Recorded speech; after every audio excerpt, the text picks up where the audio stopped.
போட்டித் தேர்வுகளுக்கு தயாராகும் அனைவருக்கும் வணக்கம். இப்போ நம்ம நேற்று ஹெச்சிசிஎஃப்லேருந்து ஒரு வீடியோ போட்டிருந்தோம். இப்போ நம்ம எல்சிஎம், அதாவது எல்சிஎம் கண்டுபிடிக்கிறதுக்கு ஈஸியான வே ப்ளஸ் லாஜிக் ரெண்டையுமே பார்த்துருவோம். இதில் ஈஸியான வே ஃபஸ்ட்டு லாஜிக் தெரிஞ்சுக்கிட்டு அதுக்கப்புறம் ஈஸியான விஷயத்துக்கு எப்படி போகலாம். அதாவது பார்த்த உடனேயுமே 4 ஆப்ஷனில் பார்த்த உடனேயுமே ஒரு 2 அட்லீஸ்ட் எலிமினேட் பண்ணுறதுக்கு என்ன பண்ணலாம் அப்படின்றத பார்த்தோம்னாவே நம்ம கிட்டத்தட்ட ஆன்சர் வந்துடும். சரியா? ஸோ அதில் நிறையா குழப்பம் இருக்குது பசங்களுக்கு. அதை நம்ம நிவர்த்தி பண்ண ட்ரை பண்ணுவோம். ஃபஸ்ட்டு பார்த்தாக்க மீசிமா, அதாவது எல்சிஎம் லீஸ்ட் காமன் மல்டிபிள், மீச்சிறு பொது மடங்கு அப்படின்னு சொல்லுவாங்க. ஓகேவா? ஸோ இப்போ இந்த மீசிமான முதல்ல என்ன அப்படின்றத பார்த்துருவோம். அதுக்கப்புறமா நம்ம அதை எப்படி கண்டுபிடிக்கிறது அப்படிங்கிறதுக்குள்ளார போகலாம். சரியா? ஃபஸ்ட்டு மீசிமா, கொடுக்கப்பட்டுள்ள எண்களின் பொதுவான மடங்குகளுள் சிறியது, அதுதான் அதோட டெஃபினிஷன். சரியா? ரைட், ஓகே, அது தெரிஞ்சு போச்சு. இப்போ நம்ம எப்படி பார்க்கலாம், எப்படி அதை கண்டுபிடிக்கிறதுன்னு பார்க்கலாம். 2 நம்பருக்கு எடுத்துக்கிடுவோம். இது சிம்பிளாக தெரிஞ்சுக்கணுங்கிறக்காண்டி தான் அதை நம்ம சொல்கிறோம் ஒழிய இதுதான் மெத்தட்னு கிடையாது. சரியா? ஸோ ஃபஸ்ட்டு மீசிமானா என்னன்றதை தெரிஞ்சுக்குவோம். 4, 6 அப்படின்ற நம்பர் நம்ம எடுத்துக்கிறோம். சரியா? அந்த 2 நம்பருக்கும் மடங்குகள், ஏன்னா மீசிமானா மெய்ச்சிறு பொது மடங்கு. ஓகேவா? அப்போ மடங்குகளை ஃபஸ்ட்டு நம்ம கொண்டு வரோம். மடங்குகள்னால் மல்டிபிள்ஸ் பாருங்கள்.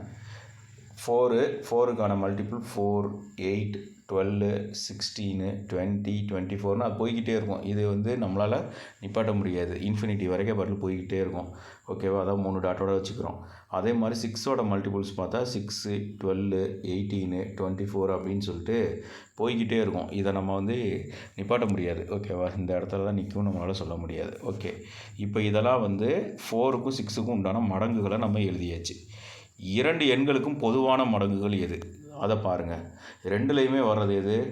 12 வந்திருக்கு, அடுத்தது 24 வந்திருக்கு, அடுத்தது 36 வந்திருக்கு, அதுக்கப்புறம் 48 வந்திருக்கு. இதுக்கப்புறம் என்ன வரும்? 12 இன்க்ரீஸ் ஆகிக்கிட்டே போகும். இதுக்கப்புறம் 60 வரும், 60க்கு அப்புறம் 72 வரும். அப்படியே போய்கிட்டே இருக்கும். ஓகேங்களா? அதை நம்ம எழுத தேவையில்லை. சரி, இதெல்லாம் பொதுவான மடங்குகள். இந்த பொதுவான மடங்குகள்லேயே சிறியது எதுன்னு பார்த்தா 12.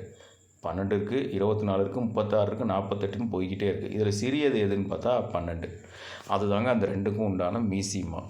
2 காமனாக மீட் பண்ணக்கூடிய ஒரு இடம், 2 நம்பரும். ஓகேவா? இதே தான் 3 நம்பர் இருக்கும், இதே தான் 4 நம்பர் இருக்கும். ஆனால் நம்ம கண்டுபிடிக்க வேண்டிய விதம் தான் வேறு. ஓகேவா? எப்படி கண்டுபிடிக்கிறதுன்னு பார்க்கலாம். கண்டுபிடிக்கிற முறை பார்த்தாக்க 2 முறை இருக்குது. ஃபஸ்ட்டு ஸ்கூல் முறை, நம்ம ஸ்கூலில் சொல்லி கொடுத்தது, எல்லாத்துக்கும் தெரிஞ்ச ஒரு முறை. அது டானா வகுத்தல்பாங்க, டானா. ஓகேவா? 4க்கும் 6க்கும் போட்டோம்னாக்க டானா வரும். ஸோ இதுக்கப்புறம் இதை பிரிக்க முடியாதுன்னு வரப்போ இது எல்லாத்தையும் எடுத்துக்குவோம். இது எல்லாத்தையும் எடுத்து நம்ம மல்டிப்ளை பண்ணோன்னாக்க 12 வந்துருச்சு. Okay, right. அடுத்தது 2ஆம் முறை. ஆக்சுவலாக இது தான் உண்மையான முறை. ஓகேவா? இது நம்ம புரியணுங்கிறக்காண்டி சொல்லி கொடுக்குறது. உண்மையான முறைன்னு பார்த்தா இதுதான் முறை, 2ஆம் முறை தான். இது என்னன்னு பார்த்தா பகா காரணிப்படுத்துதல். ஏற்கனவே நம்ம சொல்லியிருக்கோம். என்னன்னா எல்சிஎம், ஹெச்சிசிஎஃப் மேக்ஸோட பேசிக்ஸே ப்ரைம் நம்பர்ஸ் தான். சரிங்களா? அதே எல்சிஎம், ஹெச்சிசிஎஃப்பில் ஃபஸ்ட்டு நம்ம எந்த ஒரு எண்ணாக இருந்தாலும் அதை பகா காரணிப்படுத்தல் மூலிமா அதை ஃபேக்டரைஸ் பண்ணி காரணிப்படுத்தினா தான் அதுக்கு அடுத்து வரக்கூடிய ஆன்சர்ஸு நமக்கு தெளிவாக இருக்கும், உண்மையான ஆன்சராக இருக்கும். சரிங்களா? ஸோ இங்கே 4-ஐ 2 ஸ்கொயர்னு பிரிக்கிறோம், 6-ஐ 2 × 3ன்னு பிரிக்கிறோம். இங்கே பொறுத்த வரைக்கும் அதாவது ஹெச்சிசிஎஃப்பில் காமனாக வர்ற அந்த காரணியை மட்டும்தான் எடுத்துக்குவோம். சரிங்களா? அதாவது காமன் ஃபேக்டரை மட்டும்தான் எடுத்துக்குவோம். ஃபேக்டர்னால் அதாவது காரணினா இது. ஆனால் இங்கே வரக்கூடிய எல்லா காரணியும் எடுத்துக்கிறோம். இங்கே என்னென்ன காரணி வந்திருக்கு? 2 வந்திருக்கு, 3 வந்திருக்கு. சரி, எல்லாத்தையுமே எடுத்துக்கிறோம். 2ஐயும் எடுத்துக்கிறோம், 3ஐயும் எடுத்துக்கிறோம். ஒவ்வொரு காரணிக்கும் உள்ள பெரிய அடுக்கை எடுத்துக்கணும். ஓகேவா? 2க்கு எது பெரிய அடுக்கு? 2க்கு 2 அடுக்கு இருக்குது, பவர்ஸு. 2க்கு 2 பவர் இருக்குது. இங்கே 1, இங்கே 2, இங்கே 2 இருக்குது, இங்கே 1 இருக்குது. ஓகேவா? அப்போ நம்ம எது பெருசோ அதை எடுத்துக்கிறோம். 2 எடுத்துக்கிறோம். 3க்கு ஒரே ஒரு பவர் தான். ஓகே, 1. 2 ஸ்கொயர்னால் 4, 4 × 3 12. ஓகேவா? நம்ம கண்டுபிடிச்சது அப்படியே வந்துருச்சு. ஓகேவா? இது புரிஞ்சுக்கணுங்கிறக்காண்டி அதை கொடுத்துருக்கோமோ இல்லையா, இதில் வேறு எதுவும் கிடையாது. இது நிறைய இடத்துல அப்ளிகபிள் ஆகும், நல்லா புரிஞ்சுக்கணும். இப்போ 5,15 அப்படின்னு வச்சுக்கிடுவோம். 5,15 அப்படின்னு நம்ம வச்சுக்கிட்டோன்னா இதை பார்த்தோன்னே அவன் சொல்லிடலாம். இதுக்கு எல்சிஎம் என்னென்னா 15. என்ன காரணம்? 15ல் 15 அப்படியே இருக்குது. 5ல் எத்தனை? 5ஐ 3ஆல் மல்டிப்ளை பண்ணால் 15, 15ஐ 1ஆல் மல்டிப்ளை பண்ணால் 15 ஓகேவா. ஸோ ரெண்டும் வந்துட்டு ஒரே இடத்துல மீட் ஆகுது ஓகேவா. 15ல் என்ன காரணி இருக்குது, 3 × 5 இருக்குது. 5ல் 5 மட்டும் இருக்குது ஓகேவா. ஸோ இதில் நமக்கு தெரிஞ்சு போயிடுச்சு 5ஓட மல்டிபிள் வந்து தான் 15. ஸோ அதனால் அந்த மல்டிபிள்ஸ்லாம் வரப்போ ஈஸியாக புரிஞ்சுக்கணும். 24,72 இப்படின்னு கொடுக்குறாங்கன்னு வச்சுக்கோங்களேன். 24,72 24ஓட இன்னொரு மல்டிபிள் தான் 72. அப்போ இது ரெண்டுக்கும் உண்டான எல்சிஎம் என்ன அப்படின்னு பார்த்தாக்க 72. சரியா. ஸோ இதெல்லாம் வந்து நம்ம வந்து பார்த்தோன்னே புரிஞ்சுக்கணும், இல்லாமல் விட்டுறக்கூடாது. அப்போ தான் அது வந்து மேக்ஸை பொறுத்த வரைக்கும் நம்ம நிறையா மைண்டை எந்த இடத்துல யூஸ் பண்ணுறோமோ அதுதான் ஓகேவா. இனிமேல் வந்து ரொம்ப மொக்கையாக ஷார்ட்கட் போட்டாலும் கதைக்கே ஆகாது. ஏன்னா அவங்க கொஸ்டினோட நேச்சரை மாற்றியாச்சு. ஸோ நிறைய யோசிக்கணும், அதுக்கு தகுந்த மாதிரி ஷார்ட்கட்ஸை நம்ம யூஸ் பண்ணிக்கலாம் ஓகேவா. இப்போ பாருங்கள், சின்ன சின்ன பாயிண்ட்ஸை தெரிஞ்சுக்குவோம் நம்ம ஓகேவா. இதை வந்து ஸ்டேட்மெண்ட் கொஸ்டினாக கூட சில இடத்துல கேட்குறக்கான வாய்ப்பு இருக்குது. நம்ம இப்படி தான் சம் வரும் அப்படின்னு நினச்சிட்டு போக வேண்டாம், எப்படி வேணாலும் கேட்கப்படலாம் அப்படிங்கிறக்காக. கொடுக்கப்பட்டிருக்கும் அனைத்து எண்களும் மீசிமாவை வகுக்கும் அப்படின்னு சொல்லியிருக்காங்க. எல்சிஎம் இருக்குல்ல, எல்சிஎம்மை எல்லா நம்பருமே அங்கே என்ன நம்பர் கொடுத்துருக்காங்களோ அத்தனை நம்பரும் வகுக்கும். ஃபார் எக்ஸாம்பிள் 12 4,6ஓட எல்சிஎம் என்னென்னு கேட்டால் 12. அப்போ அந்த மீசிமாவை கொடுக்கப்பட்டிருக்கும் அனைத்து எண்களும் வகுக்கும். 12 4 வகுக்குது, 12 6 வகுக்குது ஓகேவா. இது ஒரு பாயிண்ட்டாக புரிஞ்சுக்கோங்க ஓகேவா. கொடுக்கப்பட்டிருக்கும் அனைத்து எண்களின் மீப்போவா அவ்வெண்களின் மீசிமாவை வகுக்கும் அப்படின்னு அடுத்த பாயிண்ட்டு.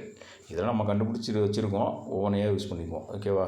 கொடுக்கப்பட்டிருக்கும் இப்போ 4க்கும் 6க்கும் ஹெச்சிஎஃப் என்னான்னு கேட்டால் 2, அதாவது மீப்போவா. ஹெச்சிஎஃப்னே வச்சுக்குவோம், ஹெச்சிஎஃப் ஓகேவா. ஹெச்சிஎஃபோடதை நேற்றே பார்த்துருக்கோம். அனைத்து எண்களையும் வகுக்கக்கூடிய ஆள் வந்து ஹெச்சிஎஃப் தான். அனைத்து எண்களாலும் வகுப்படக்கூடிய ஆள் யாருன்னு கேட்டால் எல்சிஎம் ஓகேவா.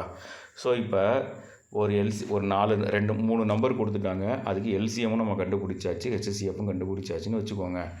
இதில் என்ன நம்ம கற்றுக்கணும் அப்படின்னா, அங்கே இருக்கக்கூடிய அனைத்து எண்களையும், அதாவது 3 எண்கள் கொடுத்துருக்காங்க, அதுக்கு ஒரு எல்சிஎம் டோட்டலாக 4 இருக்குது. இந்த 4ஐயுமே வகுக்கக்கூடியது யாருன்னா ஹெச்சிஎஃப் ஓகேவா.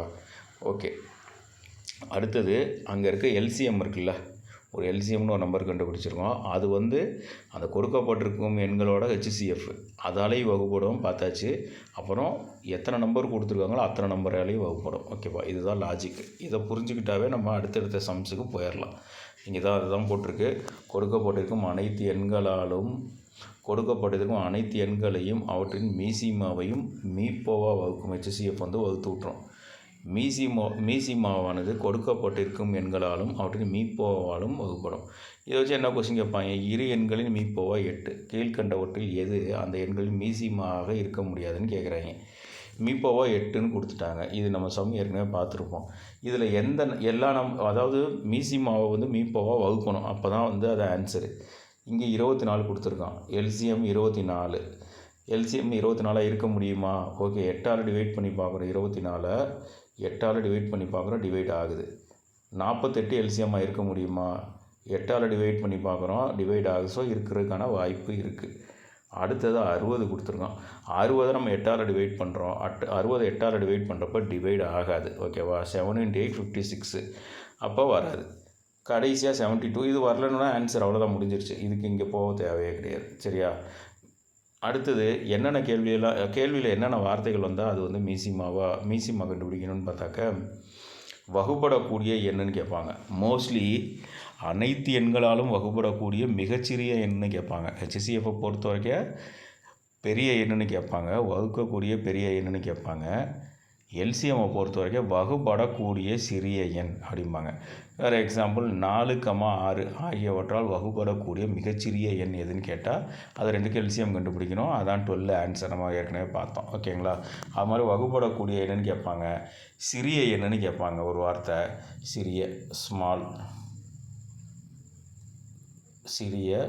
ஸ்மால் நம்பர் ஓகேவா. அடுத்தது மீண்டும் எப்போது அப்படின்னு ஒரு வார்த்தையை கேட்பாங்க. நல்லா புரிஞ்சுக்கோங்க, மீண்டும் எப்போதுன்னு ஒரு வார்த்தையை கேட்டாங்கன்னாவே நம்ம கண்டிப்பாக எதை கண்டுபிடிக்கணும்னா எல்சிஎம் தான் கண்டுபிடிக்கணும். ஒரு வட்டத்தை சுற்றி வராங்க 3 பேர், ஒருத்தர் சுற்றி வர 4 நிமிஷம், அடுத்தவர் சுற்றி வர 6 நிமிஷம், அடுத்தவர் சுற்றி வர 8 நிமிஷம். 3 பேர் ஒன்றா ஸ்டார்ட் பண்ணுறாங்க. மீதி எத்தனை மணிக்கு வந்து அவங்க மீண்டும் எத்தனை மணிக்கு அவங்க ஒன்றா சேருவாங்க, மீட் பண்ணுவாங்க அப்படின்னு கேட்டால் 3க்கு எல்சிஎம் கண்டுபிடிக்கணும். 4, 6, 8க்கு எல்சிஎம் கண்டுபிடிச்சா 24ன்னு வரும். ஸோ அந்த 24வது நிமிஷம் தான் வந்து 3 பேரும் வந்து ஒன்றா சேரக்கூடிய நேரம். எல்சிஎம் எடுக்கணும். ஓகேவா? ஸோ இதெல்லாம் லாஜிக்ஸு. இதை கொஞ்சம் புரிஞ்சுக்கோங்க, எது எது வந்தால் பண்ணணும் அப்படின்ட்டு. அப்புறம் கடைசியாக இன்னொன்று சொல்லிக்கிறேன். மீசிமா எப்பொழுதும் மீப்போவாவை விட பெரிதாக இருக்கும். எப்பொழுதுமே எல்சிஎம் பெரிய நம்பராக இருக்குங்க. எல்சிஎம் பெரிய நம்பராக இருக்கும், ஹெச்சிசிஎஃப் சின்ன நம்பராக இருக்கும். இப்போ 3 நம்பர் கொடுத்துருக்காங்க. எக்ஸு, ஒய், இசட்னு 3 நம்பர் கொடுத்துருக்காங்கன்னு வச்சுக்கிடுவோம். இந்த 3 நம்பருக்கு நீங்கள் ஹெச்சிசிஎஃப் கண்டுபிடிக்கிறீங்க, இந்த 3 நம்பருக்கு எல்சிஎம் கண்டுபிடிக்கிறீங்க. ஓகேவா? இதில் என்ன ஒரு இயற்கையான விஷயம் என்னென்னு கேட்டால், அந்த 3 நம்பரை விட எல்சிஎம் பெருசாக இருக்கலாம். இல்லைனா 3 நம்பரில் ஏதாச்சும் ஒரு நம்பருக்கு ஈக்குவலாக இருக்கும். ஓகேவா? 3 நம்பரை விட கண்டிப்பாக எல்சிஎம் பெருசாக இருக்கும். இல்லைனா ஏதாவது ஒரு நம்பருக்கு ஈக்குவலாக இருக்கும். ஓகேவா? 1. அதே மாதிரி அந்த 3 நம்பரை விட ஹெச்சிசிஎஃப் கண்டிப்பாக சின்னதாக தான் இருக்கும். அப்படி இல்லைனா 3 நம்பரில் ஏதாச்சும் ஒரு நம்பருக்கு ஈக்குவலாக இருக்கும். ஓகேவா? ஸோ அதனால தான் அது வந்து அந்த 3 நம்பரையும் வகுக்குது, எல்சிஎம்மையும் வகுக்குது. ஓகேவா? சின்ன நம்பராக இருந்தால் தான் வகுக்க முடியும். ஓகேவா? ஸோ எல்சிஎம், ஹெச்சிசிஎஃப்னு கேட்டாவே ஹெச்சிசிஎஃப் எப்பொழுதும் கொடுக்கப்பட்டிருக்கும் எண்களை விட குறைவானதாகவோ அல்லது ஏதாவது ஒரு எண்ணுக்கு சமமாகவோ இருக்கும். எல்சிஎம்மை பொறுத்த வரைக்கும் கொடுக்கப்பட்டிருக்கும் அனைத்து எண்களை விடவும் மீப்போவா ஹெச்சிசிஎஃப்பை விடவும் அதிகமாக இருக்கும் அல்லது கொடுக்கப்பட்டிருக்கும் எண்களில் ஏதாவது ஒரு எண்ணுக்கு சமமாக இருக்கும். இதுதாங்க வந்து இயற்கையான விஷயம். ஓகேவா? அவ்வளோதான். இதுக்கப்புறம் வந்துட்டு ஒவ்வொரு சம்மாக பார்ப்போம். ஓகேவா? அடுத்தடுத்த வீடியோஸில் பார்ப்போம். தேங்க்யூ.